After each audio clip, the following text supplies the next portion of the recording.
Chapter 2 of The Picture of Dorian Gray by Oscar Wilde. This recording is in the public domain. Read by Bob Neufeld. As they entered, they saw Dorian Gray. He was seated at the piano, with his back to them, turning over the pages of a volume of Schumann's Forest Scenes. "You must lend me these, Basil," he cried. "I want to learn them. They are perfectly charming." "That entirely depends on how you sit to-day, Dorian."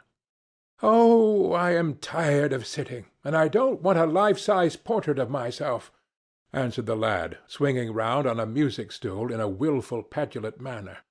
When he caught sight of Lord Henry, a faint blush coloured his cheeks for a moment, and he started up. "I beg your pardon, Basil, but I didn't know you had any one with you." "This is Lord Henry Wotton, Dorian, an old Oxford friend of mine. I have just been telling him what a capital sitter you were, and now you have spoiled everything." "You have not spoiled my pleasure in meeting you, Mr. Gray," said Lord Henry, stepping forward and extending his hand. "My aunt has often spoken to me about you. You are one of her favourites, and I am afraid one of her victims also." "I am in Lady Agatha's black books at present," answered Dorian with a funny look of penitence. "I promised to go to a club in Whitechapel with her last Tuesday, and I really forgot all about it. We were to have played a duet together. 3 duets, I believe. I don't know what she will say to me. I am far too frightened to call." "Oh, I will make your peace with my aunt. She is quite devoted to you, and I don't think it really matters about your not being there. The audience probably thought it was a duet. When Aunt Agatha sits down to the piano, she makes quite enough noise for 2 people." "That is very horrid to her, and not very nice to me," answered Dorian, laughing. Lord Henry looked at him. Yes, he was certainly wonderfully handsome, with his finely curved scarlet lips, his frank blue eyes, his crisp gold hair. There was something in his face that made one trust him at once. All the candour of youth was there, as well as all youth's passionate purity. One felt that he had kept himself unspotted from the world. No wonder Basil Hallward worshipped him. "You are too charming to go in for philanthropy, Mr. Gray. Far too charming." And Lord Henry flung himself down on the divan and opened his cigarette-case. The painter had been busy mixing his colours and getting his brushes ready.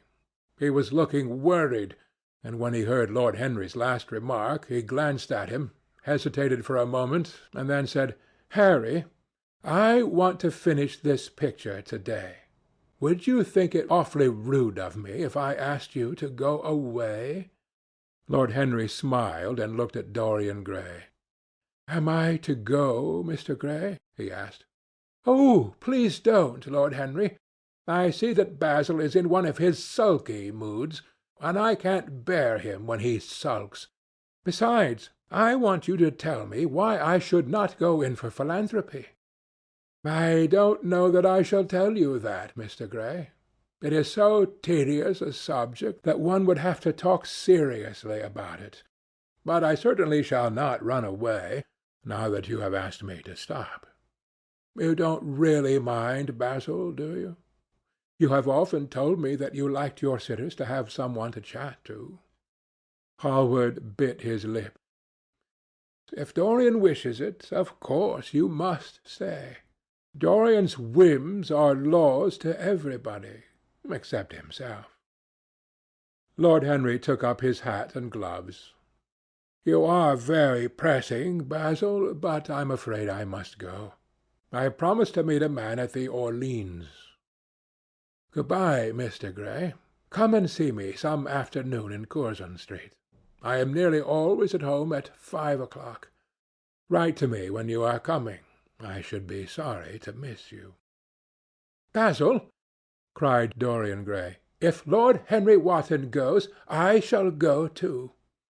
You never open your lips while you are painting, and it is horribly dull standing on a platform and trying to look pleasant. Ask him to stay. I insist upon it." "Stay, Harry, to oblige Dorian and to oblige me," said Hallward, gazing intently at his picture. "It is quite true. I never talk when I am working, and never listen either, and it must be dreadfully tedious for my unfortunate sitters. I beg you to stay." "But what about my man at the Orleans?" The painter laughed. "I don't think there will be any difficulty about that. Sit down again, Harry. And now, Dorian, get up on the platform, and don't move about too much, or pay attention to what Lord Henry says. He has a very bad influence over all his friends, with the single exception of myself." Dorian Gray stepped on the dais with the air of a young Greek martyr, and made a little moue of discontent to Lord Henry, to whom he had rather taken a fancy. He was so unlike Basil. They had made a delightful contrast, and he had such a beautiful voice. After a few moments he said to him, "Have you really a very bad influence, Lord Henry? As bad as Basil says?" "There is no such thing as a good influence, Mr. Gray. All influence is immoral, immoral from the scientific point of view." "Why?" "Because to influence a person is to give him one's own soul. He does not think his natural thoughts or burn with his natural passions. His virtues are not real to him. His sins, if there are such things as sins, are borrowed. He becomes an echo of someone else's music, an actor of a part that has not been written for him. The aim of life is self-development, to realize one's nature perfectly.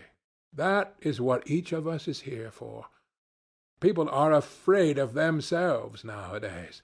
They have forgotten the highest of all duties, the duty that one owes to oneself. Of course they are charitable, they feed the hungry and clothe the beggar, but their own souls starve and are naked. Courage has gone out of our race.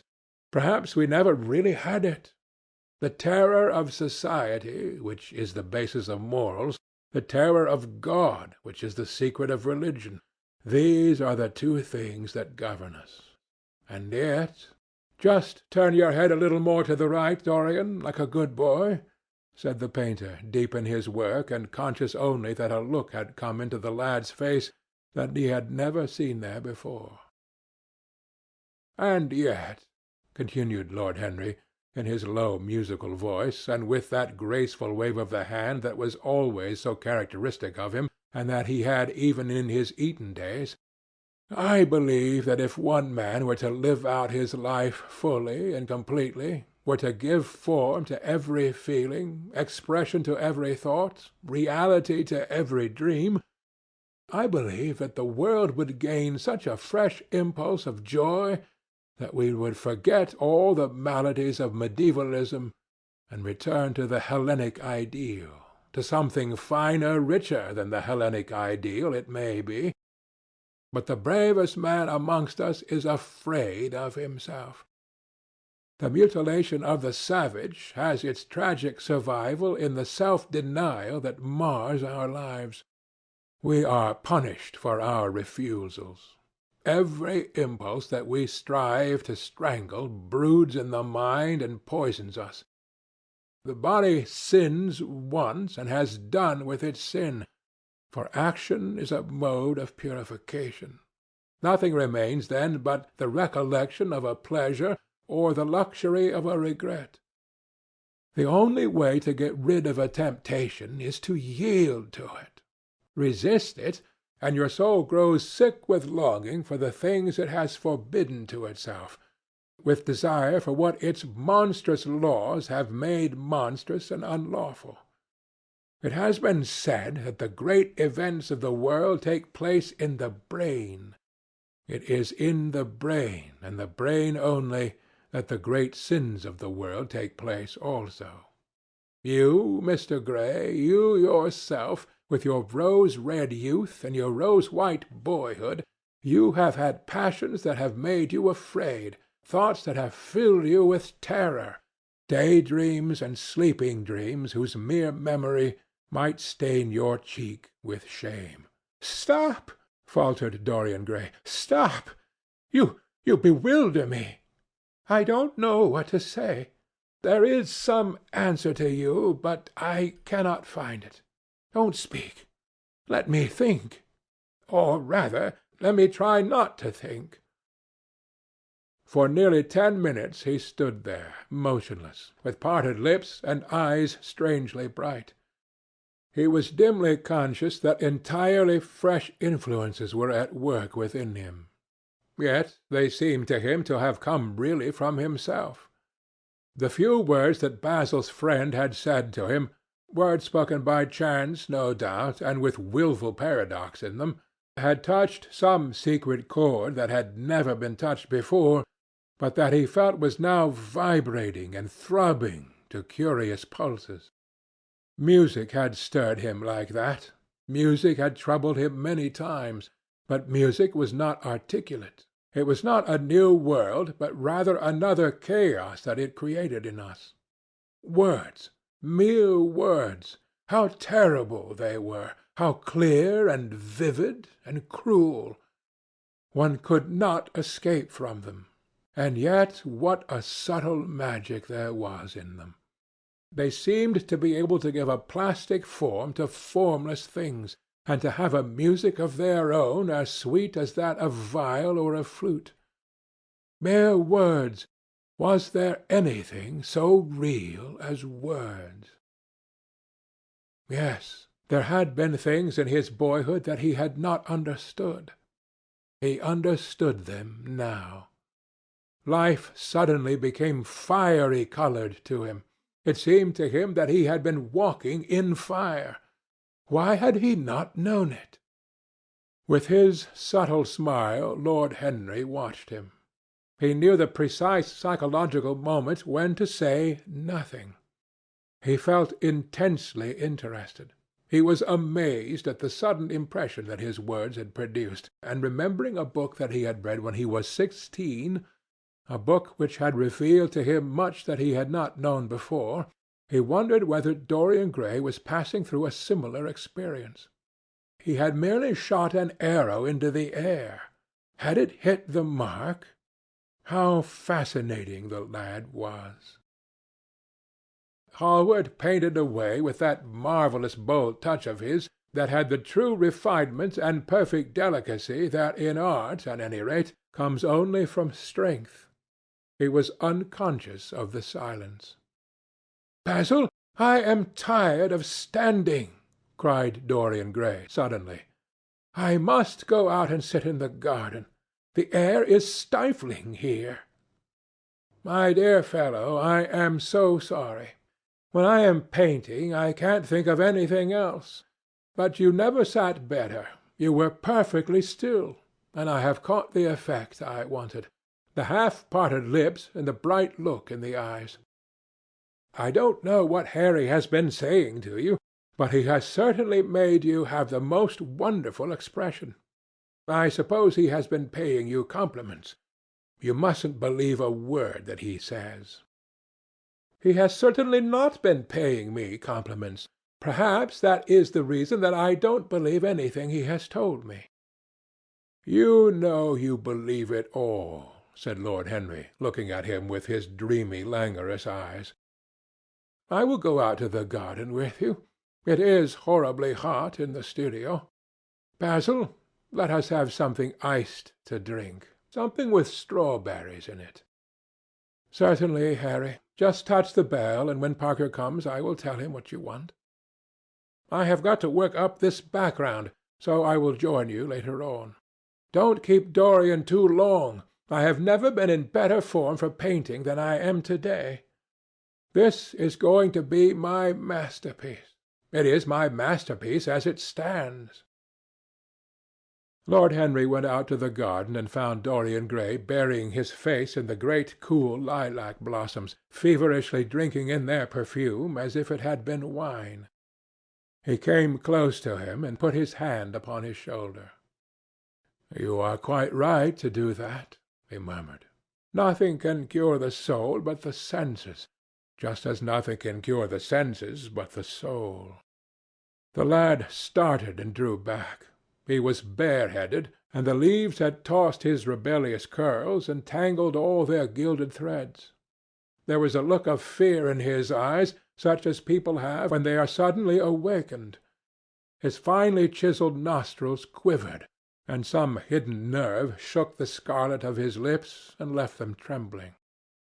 "Yes," continued Lord Henry, "that is one of the great secrets of life, to cure the soul by means of the senses, and the senses by means of the soul.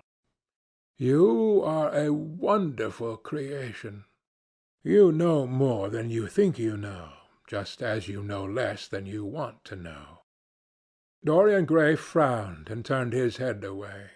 He could not help liking the tall, graceful young man who was standing by him. His romantic, olive-coloured face and worn expression interested him. There was something in his low, languid voice that was absolutely fascinating. His cool, white, flower-like hands, even, had a curious charm. They moved, as he spoke, like music, and seemed to have a language of their own. But he felt afraid of him, and ashamed of being afraid. Why had it been left for a stranger to reveal him to himself? He had known Basil Hallward for months, but friendship between them had never altered him. Suddenly there had come some one across his life who seemed to have disclosed to him life's mystery. And yet what was there to be afraid of? He was not a schoolboy or a girl. It was absurd to be frightened. "Let us go and sit in the shade," said Lord Henry. "Parker has brought out the drinks, and if you stay any longer in this glare you will be quite spoiled, and Basil will never paint you again. You really must not allow yourself to become sunburnt. It would be unbecoming." "What can it matter?" cried Dorian Gray, laughing, as he sat down on the seat at the end of the garden. "It should matter everything to you, Mr. Gray." "Why?" "Because you have the most marvellous youth, and youth is the one thing worth having." "I don't feel that, Lord Henry." "No, you don't feel it now. Some day, when you are old and wrinkled and ugly, when thought has seared your forehead with its lines, and passion branded your lips with its hideous fires, you will feel it. You will feel it terribly. Now, wherever you go, you charm the world. Will it always be so? You have a wonderfully beautiful face, Mr. Gray. Don't frown. You have. In beauty is a form of genius, is higher, indeed, than genius, as it needs no explanation. It is of the great facts of the world, like sunlight or springtime, or the reflection in dark waters of that silver shell we call the moon. It cannot be questioned. It has its divine right of sovereignty. It makes princes of those who have it. You smile? Ah, when you have lost it, you won't smile. People say sometimes that beauty is only superficial. That may be so, but at least it is not so superficial as thought is. To me, beauty is the wonder of wonders. It is only shallow people who do not judge by appearances. The true mystery of the world is the visible, not the invisible. Yes, Mr. Gray, the gods have been good to you, but what the gods give, they quickly take away. You have only a few years in which to live really, perfectly, and fully. When your youth goes, your beauty will go with it. And then you will suddenly discover that there are no triumphs left for you, or have to content yourself with those mean triumphs that the memory of your past will make more bitter than defeats. Every month, as it wanes, brings you nearer to something dreadful. Time is jealous of you, and wars against your lilies and your roses. You will become sallow and hollow-cheeked and dull-eyed. You will suffer horribly. Ah, realize your youth while you have it. Don't squander the gold of your days, listening to the tedious, trying to improve the hopeless failure, or giving away your life to the ignorant, the common, and the vulgar. These are the sickly aims, the false ideals of our age. Live! Live the wonderful life that is in you. Let nothing be lost upon you. Be always searching for new sensations. Be afraid of nothing. A new hedonism. That is what our century wants. You might be its visible symbol. With your personality there is nothing you could not do. The world belongs to you for a season. The moment I met you, I saw that you were quite unconscious of what you really are, of what you really might be. There is so much in you that charmed me that I felt I must tell you something about yourself. I thought how tragic it would be if you were wasted. For there is such a little time that your youth will last, such a little time. The common hill flowers wither, but they blossom again. The laburnum will be as yellow next June as it is now. In a month there will be purple stars in the clematis, and year after year the green night of its leaves will hold its purple stars. But we never get back our youth. The pulse of joy that beats in us at 20 becomes sluggish. Our limbs fail, our senses rot. We degenerate into hideous puppets, haunted by the memory of the passions of which we were too much afraid, and the exquisite temptations that we had not the courage to yield to. Youth! Youth! There is absolutely nothing in the world but youth. Dorian Gray listened, open-eyed and wondering. The spray of lilac fell from his hand upon the gravel. A furry bee came and buzzed round it for a moment. Then it began to scramble all over the oval stellated globe of the tiny blossoms. He watched it with that strange interest in trivial things that we try to develop when things of high import make us afraid, or when we are stirred by some new emotion for which we cannot find expression, or when some thought that terrifies us lays sudden siege to the brain and calls on us to yield. After a time the bee flew away. He saw it creeping into the stained trumpet of a Tyrian convolvulus. The flower seemed to quiver, and then swayed gently to and fro. Suddenly the painter appeared at the door of the studio and made staccato signs for them to come in. They turned to each other and smiled. "I am waiting," he cried. "Do come in. The light is quite perfect, and you can bring your drinks." They rose up and sauntered down the walk together. Two green and white butterflies fluttered past them, and in the pear tree at the corner of the garden a thrush began to sing. "You are glad to have met me, Mr. Gray," said Lord Henry, looking at him. "Yes, I am glad now. I wonder shall I always be glad?" "Always. That is a dreadful word. It makes me shudder when I hear it. Women are so fond of using it. They spoil every romance by trying to make it last forever. It is a meaningless word, too. The only difference between a caprice and a lifelong passion is that the caprice lasts a little longer." As they entered the studio, Dorian Gray put his hand upon Lord Henry's arm. "In that case, let our friendship be a caprice," he murmured, flushing at his own boldness, then stepped up on the platform and resumed his pose. Lord Henry flung himself into a large wicker arm-chair and watched him. The sweep and dash of the brush on the canvas made the only sound that broke the stillness, except when, now and then, Hallward stepped back to look at his work from a distance. In the slanting beams that streamed through the open doorway, the dust danced and was golden. The heavy scent of the roses seemed to brood over everything. After about a quarter of an hour, Hallward stopped painting, looked for a long time at Dorian Gray, and then for a long time at the picture, biting the end of one of his huge brushes and frowning. "It is quite finished," he cried at last, and stooping down he wrote his name in long vermilion letters on the left-hand corner of the canvas. Lord Henry came over and examined the picture. It was certainly a wonderful work of art, and a wonderful likeness as well. "My dear fellow, I congratulate you most warmly," he said. "It is the finest portrait of modern times. Mr. Gray, come over and look at yourself."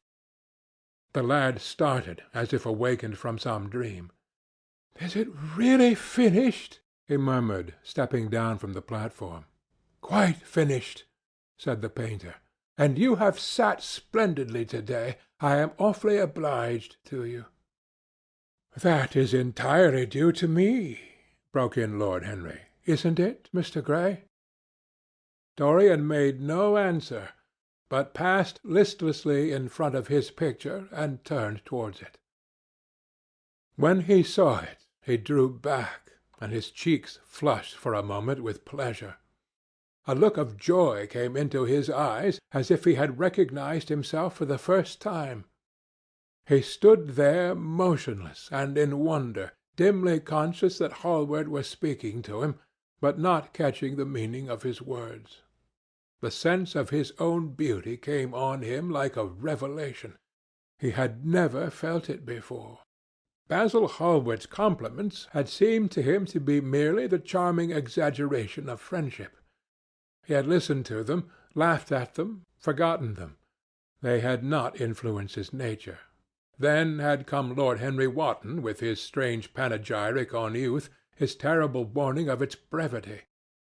That had stirred him at the time, and now, as he stood gazing at the shadow of his own loveliness, the full reality of the description flashed across him. Yes, there would be a day when his face would be wrinkled and wizen, his eyes dim and colourless, the grace of his figure broken and deformed. The scarlet would pass away from his lips, and the gold steal from his hair. The life that was to make his soul would mar his body. He would become dreadful, hideous, and uncouth. As he thought of it, a sharp pang of pain struck through him like a knife, and made each delicate fibre of his nature quiver. His eyes deepened into amethyst, and across them came a mist of tears. He felt as if a hand of ice had been laid upon his heart. "Don't you like it?" cried Hallward at last, stung a little by the lad's silence, not understanding what it meant. "Of course he likes it," said Lord Henry. "Who wouldn't like it? It is one of the greatest things in modern art. I will give you anything you ask for it. I must have it." "It is not my property, Harry." "Whose property is it?" "Dorian's, of course," answered the painter. "He is a very lucky fellow." "How sad it is," murmured Dorian Gray, with his eyes still fixed upon his own portrait. "How sad it is! I shall grow old and horrible and dreadful, but this picture will remain always young. It will never be older than this particular day of June. If it were only the other way! If it were I who was to be always young, and the picture that was to grow old! For that I would give everything. Yes, there is nothing in the whole world I would not give. I would give my soul for that." "You would hardly care for such an arrangement, Basil," cried Lord Henry, laughing. "It would be rather hard lines on your work." "I should object very strongly, Harry," said Hallward. Dorian Gray turned and looked at him. "I believe you would, Basil. You like your art better than your friends. I am no more to you than a green bronze figure. Hardly as much, I dare say." The painter stared in amazement. It was so unlike Dorian to speak like that. What had happened? He seemed quite angry. His face was flushed, his cheeks burning. "Yes," he continued, "I am less to you than your ivory Hermes or your silver fawn. You will like them always. How long will you like me? Till I have my first wrinkle, I suppose.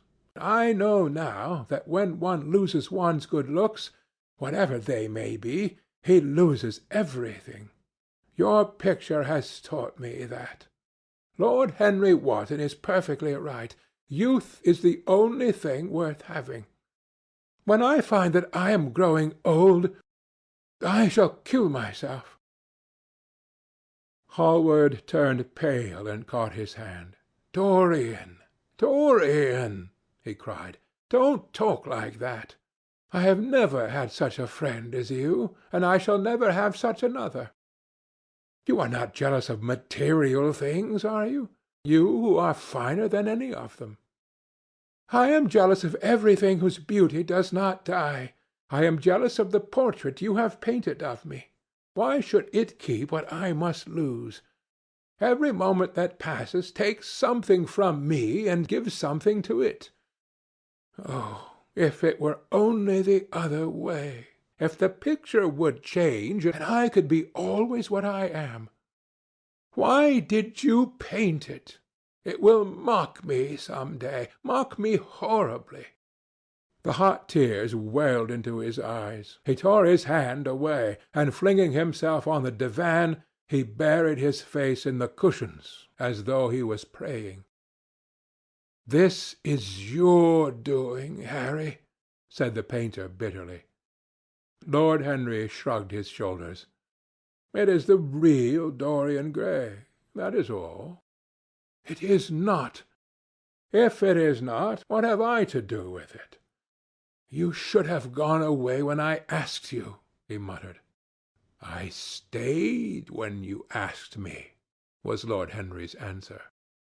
"Harry, I can't quarrel with my two best friends at once, but between you both you have made me hate the finest piece of work I have ever done, and I will destroy it. What is it but canvas and colour? I will not let it come across our 3 lives and mar them." Dorian Gray lifted his golden head from the pillow, and with pallid face and tear-stained eyes looked at him as he walked over to the deal painting table that was set beneath the high-curtained window. What was he doing there? His fingers were straying about among the litter of tin tubes and dry brushes, seeking for something.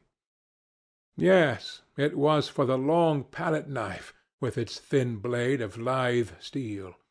He had found it at last. He was going to rip up the canvas. With a stifled sob the lad leaped from the couch, and rushing over to Hallward, tore the knife out of his hand and flung it to the end of the studio. "Don't, Basil, don't!" he cried. "It would be murder." "I am glad you appreciate my work at last, Dorian," said the painter coldly, when he had recovered from his surprise. "I never thought you would." "Appreciate it? I am in love with it, Basil. It is part of myself. I feel it." "Well, as soon as you are dry, you shall be varnished and framed and sent home. Then you can do what you like with yourself." And he walked across the room and rang the bell for tea. "You will have tea, of course, Dorian? And so will you, Harry? Or do you object to such simple pleasures?" "I adore simple pleasures," said Lord Henry. "They are the last refuge of the complex. But I don't like scenes, except on the stage. What absurd fellows you are, both of you! I wonder who it was defined man as a rational animal. It was the most premature definition ever given. Man is many things, but he is not rational. I am glad he is not, after all, though I wish you chaps would not squabble over the picture. You had much better let me have it, Basil. This silly boy doesn't really want it, and I really do." "If you let any one have it but me, Basil, I shall never forgive you," cried Dorian Gray. "And I don't allow people to call me a silly boy. You know the picture is yours, Dorian. I gave it to you before it existed. And you know that you have been a little silly, Mr. Gray, and that you don't really object to being reminded that you are extremely young." "I should have objected very strongly this morning, Lord Henry." "Ah, this morning. You have lived since then." There came a knock at the door, and the butler entered with a laden tea-tray and set it down upon a small Japanese table. There was a rattle of cups and saucers and the hissing of a fluted Georgian urn. 2 globe-shaped china dishes were brought in by a page. Dorian Gray went over and poured out the tea. The 2 men sauntered languidly to the table and examined what was under the covers. "Let us go to the theatre to-night," said Lord Henry. "There is sure to be something on somewhere.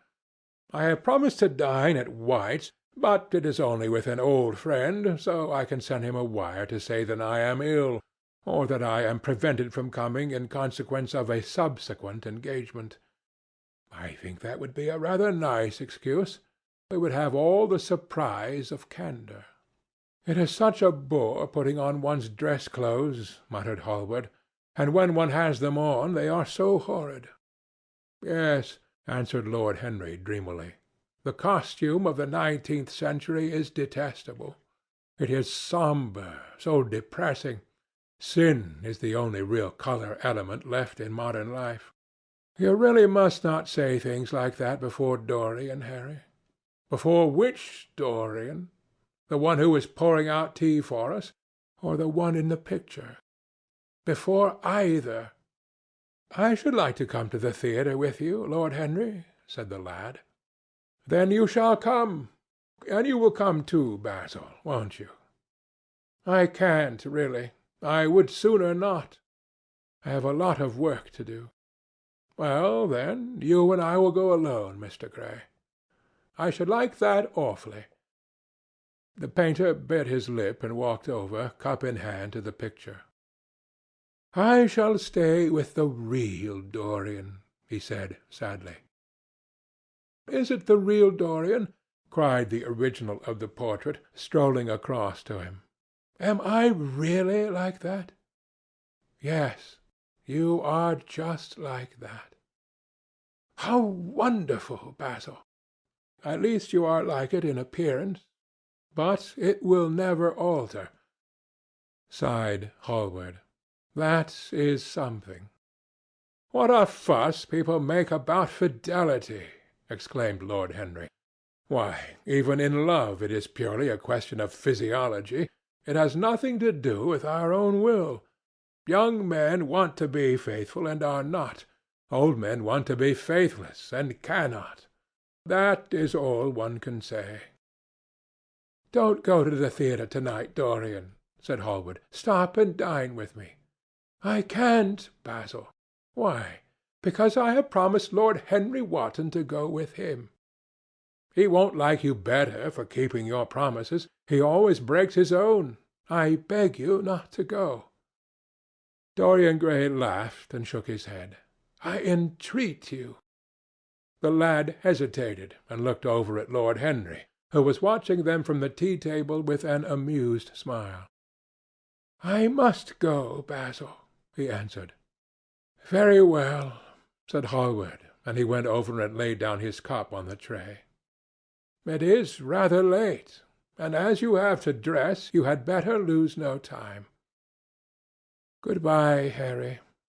Good-bye, Dorian. Come and see me soon. Come tomorrow." "Certainly.